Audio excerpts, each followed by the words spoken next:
Pessoal, retomando aqui, é, eu já subi a primeira parte do vídeo aula aqui hoje e eu não sei o que foi que eu fiz e já fiz algum tipo de bobagem que eu editei e acabei, cafezinho, né? Sempre. Acabei cortando a parte inicial, que era justamente a parte introdutória a apresentação introdutória do texto, do encontro, melhor dizendo.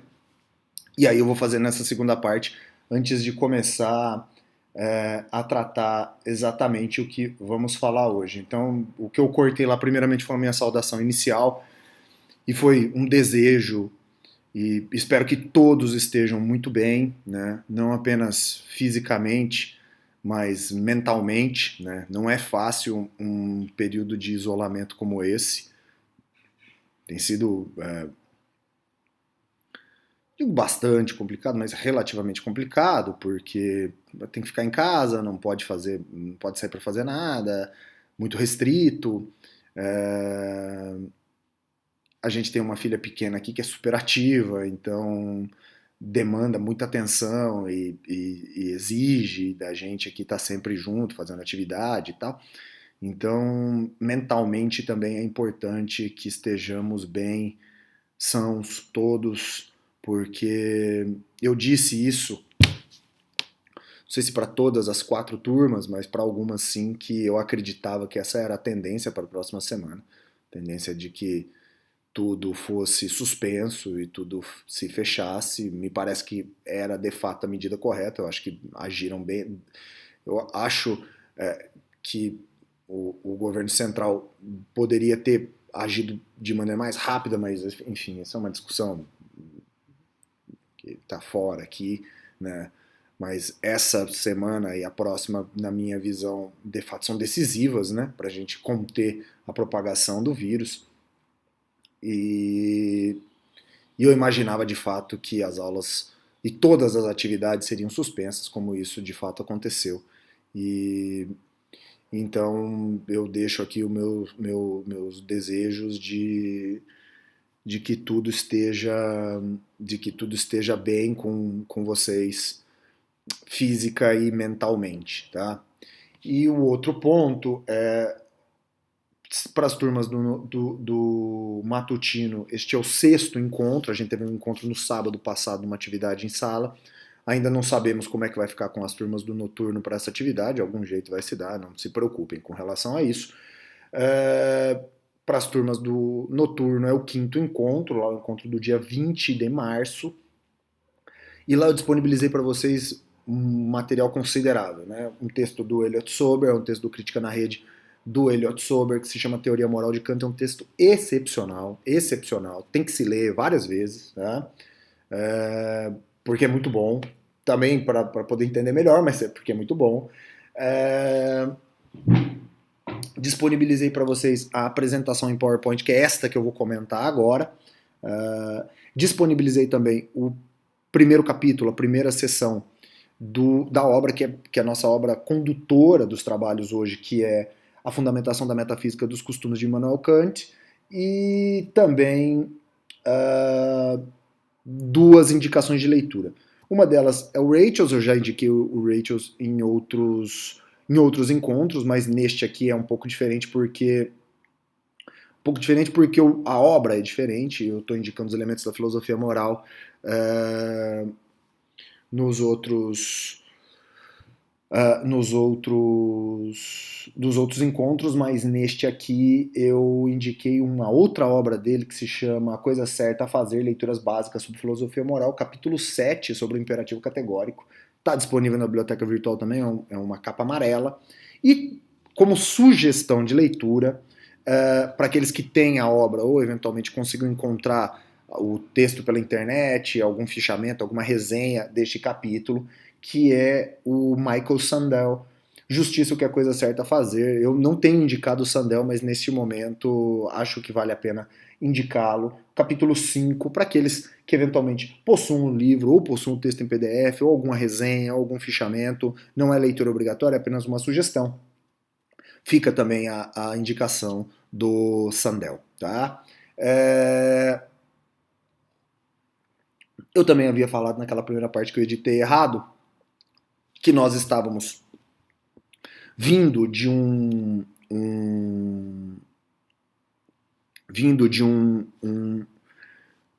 uma compreensão da moralidade sob termos relativos ao seu propósito, ou seja, a humanidade enxergava ou compreendia a ideia dentro daquela cosmologia grega, daquela ideia de cosmos, uma cosmovisão, aquela ideia geral grega de grego-cristã, né, de que estávamos colocados no mundo em busca de um propósito pré-definido, pré-determinado, ou seja, a busca do fim último da existência humana, o fim último da vida humana, o fim último do agir moral, consequentemente, ou seja, a busca, a colocação de cada um de nós voltada à execução de uma função, aquela ideia platônica de função como aptidão, voltado a exercer e executar o nosso papel nesta grande engrenagem cósmica do universo, voltado à busca de um propósito para os gregos, a felicidade, para os cristãos, a beatitude, e nós vimos que com o passar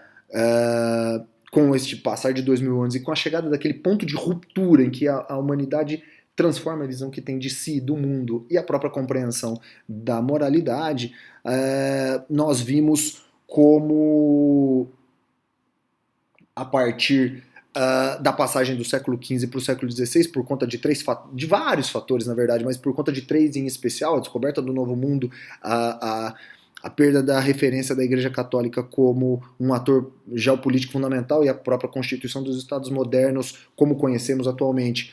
E também com o início da ciência moderna e com o surgimento de autores e pensadores fundamentais para a história da humanidade, em especial Isaac Newton, Galileu, Nicolau Copérnico e um pouco depois Charles Darwin, nós vimos como esta visão definidora da humanidade, de vida vivida em busca de um propósito, ela se fragmenta, ela se rompe, de vida vivida em busca de um fim último que seja definidor da nossa própria existência, ou seja, uma definição pré-definida e pré-estabelecida do papel, da função, do propósito, do fim, da finalidade que nós temos voltada à busca de algo canalizador da nossa própria existência. Né? Nós vimos como isto se rompe, nós vimos como isto define a modernidade, e a moralidade passa, o Rachel comenta sobre isso, a moralidade passa a tentar buscar respostas para uma pergunta diferente. Se até agora nós estávamos buscando respostas a respeito do que é viver bem, a respeito do que eu devo fazer para ter uma vida feliz, uma existência com sentido, o que devo fazer para executar a minha função e, consequentemente, ir em busca de um propósito. Para os gregos, a busca disso era a felicidade, uma vida virtuosa, um aperfeiçoamento do caráter, um aprimoramento dos talentos em busca de uma vida virtuosa em excelência. E para os cristãos, esta excelência, este fim último, concentrado na ideia de Deus, Deus, o definidor de toda a existência e de todas as coisas. Por isso falamos de uma ética tomista da beatitude, ou seja, uma definição de escolhas e de modo de vida voltado à busca de provas concretas da sua existência, esta ideia de conhecimento na perspectiva tomista, provas da existência de Deus e a busca de uma constante renovação de fé voltada a uma aproximação dele a fim de garantir a nossa convivência com ele na passagem, após a nossa passagem terrena. Nós não mais buscamos, não é mais esta pergunta que é colocada. A pergunta já não é o que é viver bem, como eu devo viver para buscar o fim último, como eu devo viver de modo a seguir em busca do propósito que, no fim das contas, define a minha própria existência, dá sentido à minha colocação nesse lugar. Mas agora a pergunta muda e a pergunta passa a ser: o que é fazer a coisa certa? Como devo fazer a coisa certa? O que é a coisa certa a se fazer? Então a pergunta na modernidade muda, porque a humanidade na modernidade já não está mais preocupada com o modo como eu devo viver a minha vida. Ela está preocupada agora em como eu devo agir corretamente frente a problemas de ordem moral. Portanto, a humanidade não está mais preocupada em tomar a vida considerada integralmente, tomar a vida como um todo em si voltado à busca disso que define a nossa existência. Mas a humanidade está preocupada em termos de compreensão da moralidade em como eu devo agir individual e concretamente frente a problemas de ordem moral. A minha questão é agora o que devo fazer frente a problemas, como eu devo escolher corretamente frente a dilemas de ordem moral e não como eu devo conduzir a minha vida em busca deste fim último, deste sumo bem que justifica a minha própria presença aqui, né?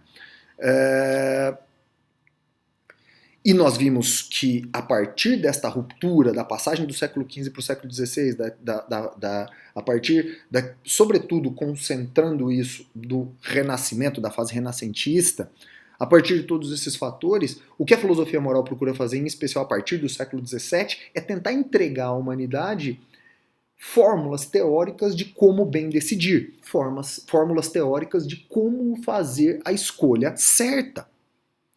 E nós vimos 3 delas, basicamente. A primeira delas falamos da teoria do contrato social, vamos deixar isso de lado, porque isso é tratado mais especificamente na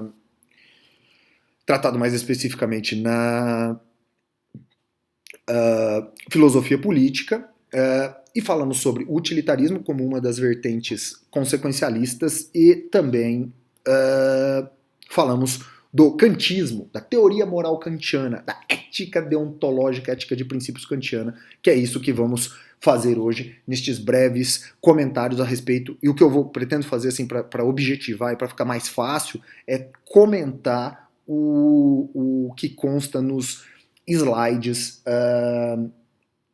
da apresentação em PowerPoint ali. Eu vou comentando a respeito dos textos também que estão indicados, tá? Eu imaginava que pudesse fazer em 2 etapas, mas no meu programa aqui que eu estou utilizando, que eu estou usando o programa do MacBook, eu tenho receio de que com mais de 15 minutos eu perca aquilo que eu fiz anteriormente. Então eu vou tentar fazer em 15 minutos, então eu vou fazer mais uma, pelo menos, mais uma parte para poder